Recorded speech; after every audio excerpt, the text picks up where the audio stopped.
Guys, today we're playing a Dusty Trip Classic mode, and we are going to make a 15-minute vid. Sorry for the Fortnite video, as in accordance with air traffic control speed limitations. At this height, they could at least breathe and began to gradually turn the plane towards the runway. As he slowed down to but I was on call with my best friend and it didn't record somehow. He noticed the plane became less responsive. To land, he needed to be going at least 130 knots, around 50 miles per hour slower. But he had no choice. It was either slow down and lose Let me control collect of my the friend plane in back. the air, or make it to the runway and risk crashing in a super speedy landing. A breakneck 170 knots it was. He ordered Tompkins to lower the landing gear. The main gear light flashed green, but one extension light wasn't green. The nose gear wasn't down. They manually overrode the computer to drop it, but the light refused to illuminate. Right, They so tried it one more time and we're going on a override journey. down, but the light still wasn't on. It's literally 15-minute vid. It was down through a viewer, but it was blocked. Yeah. Instead of wasting time Right, trying I've just to turned off clear the it, engine, Captain as it is a insisted on fuel-saving landing the thing. plane immediately. If he was wrong, Because you can brake. the front landing gear wasn't actually down. They were going to hit the tarmac at almost 200 miles per hour without anything to stabilize the front of the plane. It'd be a guaranteed crash, but they had no choice but to pray. Thankfully, those landing gear indicator lights turned out to be malfunctioning. The nose gear was indeed down, and 13 minutes after the explosive decompression, Schornsteimer and Tompkins hit the runway and successfully landed. What greeted the emergency services at Kamui Airport made everyone's jaws drop. The plane had been ripped open like a can of sardines. Of the 89 passengers and crew, 65 of them were injured, 8 seriously and 1, Carabel Lansing, fatally. The plane, too, was damaged beyond repair. Now, last I checked, passenger jets like this aren't meant to turn into convertibles. So what on earth happened here? Well, typically, the fuselage skin of a plane is around... Alright, let's go. ...millimeters thick. Yeah. Wait a minute. Let me check. It's alright. We're playing together. Right, where's my friend? Come on. Alright, this should be like a 15-minute vid, okay? Here we go. Here it is again. Right. They then interviewed the passenger who claimed she'd seen a crack in the fuselage before takeoff. The area she pointed out was the exact same area investigators believed the original hole appeared before the high winds ripped off the rest of the roof. So how had not one, but 2 separate inspectors missed this crack? It turned out, to keep the cost of inspecting older Boeing aircraft down, the Federal Aviation Administration only made fuselage inspections mandatory along the 2 most critical joints. Inspections of other joints fell to the discretion of each airline. Despite the aircraft having operated for 35,496 hours or 4 years in a salty and highly corrosive oversea environment, Aloha Airlines hadn't thought it necessary to inspect every last joint. It was this combination of maintenance complacency that ultimately led to Flight 243. I don't know what happened there.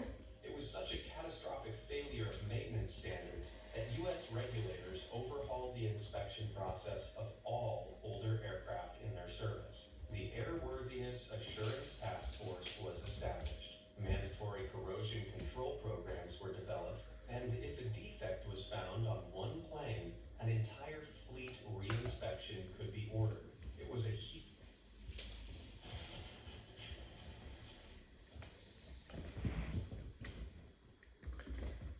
huge, expensive undertaking, but one that was too late for Clarabelle Lansing. Sadly, her body was never found, but it could have been worse were it not for the incredibly brave actions of the crew.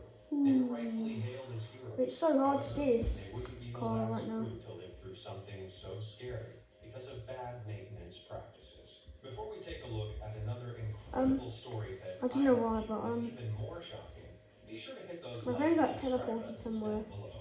All done? Then brace yourself, because I promise you're not going to believe this next story. British Airways Flight 5390. On June 10th, 1990, Right, British 1,000 Airways meters, flight nice. traveling from Birmingham to Malaga We have set loads off of fuel with inside, 81 but passengers and 6 we'll be able crew to survive on board lots, a but BAC-111 aircraft. we're still going. Co-pilot Alistair Atchison and Captain Timothy Lancaster were experienced airmen who clocked up almost 2,200 hours of flight time on BA-111 and had no issues during I've takeoff. hit something At that's 17,000 feet, they loosened their belts and informed the cabin crew they could prepare for meal service. Air steward Nigel Ogden entered the cockpit 27 minutes into the flight to ask what the pilots wanted for breakfast. But then, without any warning, the unimaginable happened. Two of the left-hand side cockpit windscreen panels suddenly blew out, and rapid decompression rocked the plane. Every loose object that wasn't strapped down was sent hurtling through the cockpit, including Captain Lancaster. His body was horrifyingly sucked out of the plane head first, but his feet were caught on the control column. The explosion had also ripped the cockpit door off its hinges and smashed it into the center console, blocking essential instruments. Because the captain's feet had dragged the control column forward, the plane's autopilot disconnected, and the aircraft dropped down into a nosedive. Right, let's just go through this trip. Air steward Ogden leapt forward and grabbed the captain's waist, just in time to stop him from being pulled all the way out. As the pressure equalized, the wind began roaring back in, causing a tornado of debris in the cockpit, and pinning Captain Lancaster against the top of the fuselage. Oh no! Ogden Oh no! Oh no! for dear He's life, coming! but co-pilot Can you get me? Atchison couldn't reach Yes, you the can. central I'm controls about to die. as the I'm about plane to die. dived down. I couldn't get out! What? What on earth? I'll use a revive, don't worry. I've got like tens of thousands of revives Two from more this. flight attendants fought their way into the cockpit, grabbing onto the captain and stamping on the door to unlock the essential systems. By this point, Ogden was suffering from a lack of oxygen, frostbite from the freezing 350 mile per hour winds, and felt like his arms were about to be ripped Let's off. respawn. Unable to hold the captain any longer, the two other air stewards grabbed hold of the captain's feet. As they did, the co-pilot regained control of the plane. Right, don't hug those zombies now. Descent. Captain Lancaster's body Maybe began to slide just down one. to the left of the plane, leaving his face plastered against the window. Inside the cockpit, everyone's heart sank. He didn't look like he made it. They briefly contemplated you're not letting his in. body go, but Ogden shot the idea down immediately on principle. There was also a chance that he'd be sucked into one of the engines, potentially bringing the entire plane down. Then, Atchison began the unenviable task of bringing down a two-pilot jet all by himself.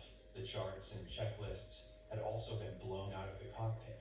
It just couldn't get any worse. He managed to contact air traffic control, who directed him to Southampton Airport, an airport he was completely unfamiliar with. Relying on the controller alone, without his charts, checklists, or captain, he guided the air. Oh, I think I just KO'd him there.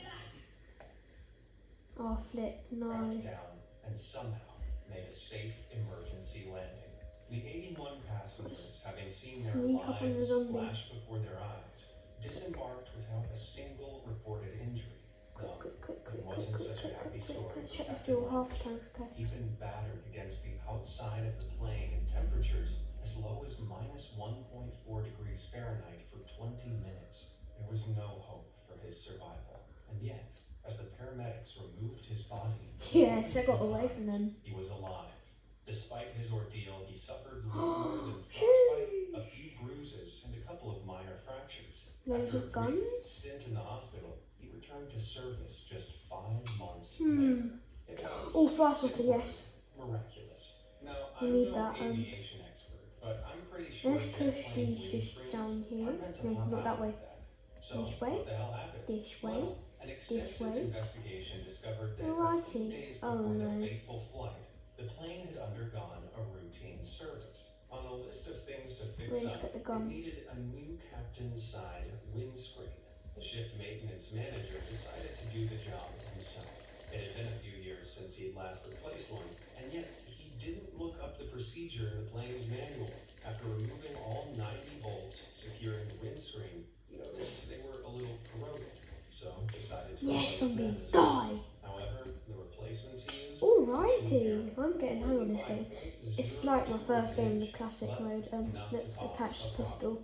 Right, checking the work over, the let's plane get the was returned to fuel. service for Hope its it next is journey, Flight gas. 53. Imagine it is Once if in it the sky, isn't. the pressure Swear pulled to the God. narrow bolts right out of their holes, popping Gas, the yes. replaced windscreens out, and nearly costing Wait. the captain his life. But It was but an what? incident that stemmed off an aircraft maintenance culture of getting the job done on time, which Hello. relied on quick judgment calls and disregarded basic safety violations. As a result of the investigation's findings, sweeping changes were made to the way British Airways maintenance engineers Right. worked. Shift managers were no longer allowed to self-certify their own work. Engineers were to receive Let's periodic check how long, retraining. because we have to end it in a minute. Well, we have like 4 more minutes left. Yeah. But look at that. We're all stacked on fuel. Let's drop that. Right. Let's put my phone back. Alright. Delta Flight Right, 1425. that's broken. It's Was not that just broken? No. explosive or rapid decompression. Right. Pilots scrambling to make an emergency landing. On June 8th, 2019, Delta Airlines Flight 1425 took off from Atlanta Hartsfield-Jackson International Airport, heading for Baltimore with 148 passengers on board. The 1.5-hour trip took place daily on Delta's Right, now we can explore a little bit more. MD-88 aircraft, usually without incident. Not today. Shortly after takeoff, Right, a number let's of hop in. passengers heard a loud boom. At first, they thought it might be turbulence, but then they began to smell something odd. It was smoke. Not the kind you smell from a cigarette, but the No. strong, scary kind from burning metal. And it was slowly filling the cabin. Flight attendants The worked car quickly okay, to keep be all okay? passengers calm Yes. and informed the captain. That's when the plane suddenly slowed down. It began to get hot, and the air circulation cut off. It was then that passenger Logan Webb looked out their window and saw this.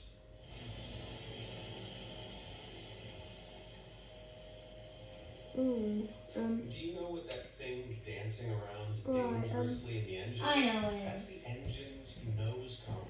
Right. No. It's not another rock. Right, let's try and find another place that we can go and get some more fuel. I want to get a full tank. And that exposed And, red hot center doesn't look too good. Ooh, it's another place. Slow down now. An emergency landing. Zombie shot. Miraculously, the Oh, plane safely landed in Raleigh, okay. North Carolina. No passengers or crew were injured, and they were all safely transferred onto another flight. The airline initially Right, said that they is made it the icon? emergency landing because of a possible issue with one of the engines. Possible issue? I'm no pilot, but I'm pretty sure that seeing a nose cone detach like that mid-flight is a definite issue. Even so, aviation expert John Cox claimed the plane wasn't in that much danger because all airliners are designed to be able to fly with one inoperative engine.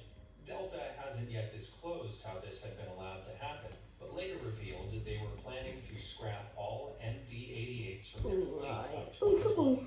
2020. Kaboom. I wonder why. Where did that go? Kaboom. Flighty Flight 1284. Oh. Making a rough No, landing the zombies on are a dead, but passenger jet let's with just hundreds of other come people on back. board seems pretty scary. But on smaller Mhm. planes, it's another level of fear.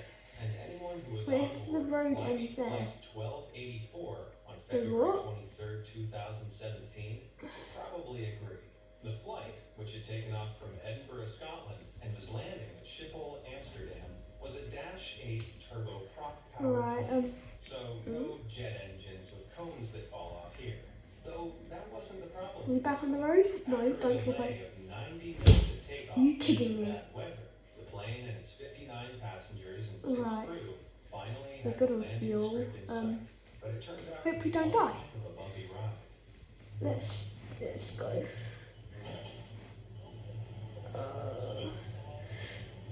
Wait, what? It doesn't let me turn. Did you see that? The second the plane touched down, its right side landing gear collapsed. Oh, those passengers were so lucky the blade didn't snap off and fling through the fuselage when it hit the tarmac. Fortunately, none of the passengers or crew were injured, The though the she is airport home. called out the emergency She services is. just in case. It took the Dutch safety board over a year to get to the bottom of the collapse, and they eventually released an almost 50-page-long investigative document. It turned out there was a faulty proximity sensor that hadn't been detected, and a slight fault in the main landing gear yoke. This is the bit attached to the That's it. wheels, but the fault had been acquired back when the plane was first constructed. It just hadn't been picked up on until it was too late. Combined with the dud sensor and the rough conditions at Schiphol, when the aircraft touched down, the main landing gear strut was placed under too much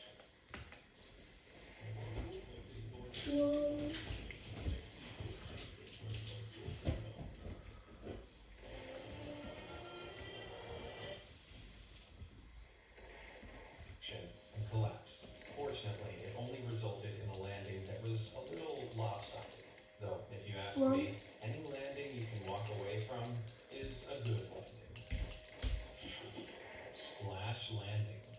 Having to make an emergency landing on land in a passenger jet is no easy feat. Although having your engine cut out while you're still in the air over the water in an old war relic is arguably way more terrifying. Back in April 2021, Florida's Cocoa Beach Air Show was in full swing. Hundreds of aircraft from all eras were taking off from the nearby Patrick Space Force Base, with thousands of onlookers perched on the beach. But when a World War II era TBM Avenger started flying overhead, something didn't sound right.